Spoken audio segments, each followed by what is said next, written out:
ఒక స్టేజ్‌లోనే ఎందుకు బతకాలి అనుకున్నా. కానీ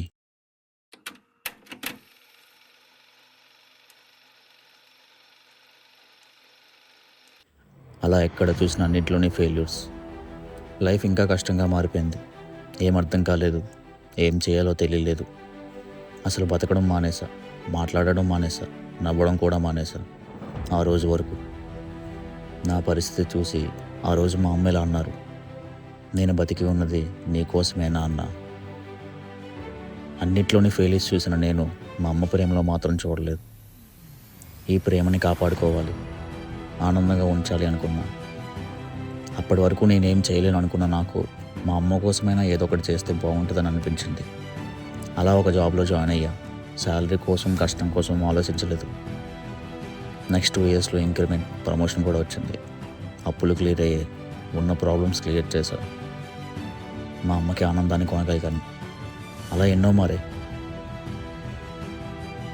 అలా ఒక అమ్మాయి నా జీవితంలోకి వచ్చింది. భయపడకండి, ఈసారి భారీగా వచ్చింది. నేను బాగా చూసుకుంటానని తను వేరే వాళ్ళకు చెప్తే కానీ తెలియలేదు. అలా ఒక పాప కూడా. ఇదే నా ప్రపంచం. అమ్మ, నేను, నా భార్య, నా పాప. ఇదంతా ఎందుకు చెప్తున్నానంటే ఇన్ని ఇయర్స్లో ప్రేమ, బాధ, మోసం, ఓడిపోవడం అన్నీ చూసా. ఒక స్టేజ్లోనే ఎందుకు బతకాలి అనుకున్నా. కానీ అన్నీ మారే. ఎందుకంటే నేను మారాను కాబట్టి. మనకి ఎన్ని కష్టాలైనా ఉండొచ్చు, ఎన్ని బాధలైనా ఉండవచ్చు, నీకేం రాకపోవచ్చు.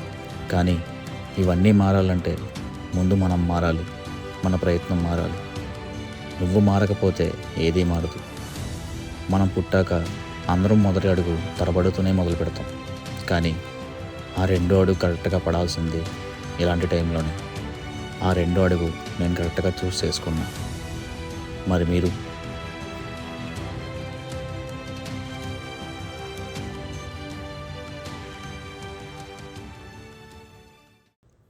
ఇదంతా నీకు ఎందుకు చెప్తున్నానో తెలుసా?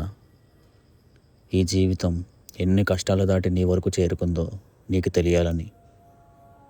ఒకరోజు నేనే ఈ జీవితాన్ని వదిలేద్దాం అనుకున్నా. కానీ వదలలేదు. అలాంటి నా జీవితాన్ని నువ్వు ఎలా తీసేద్దాం అనుకున్నావు?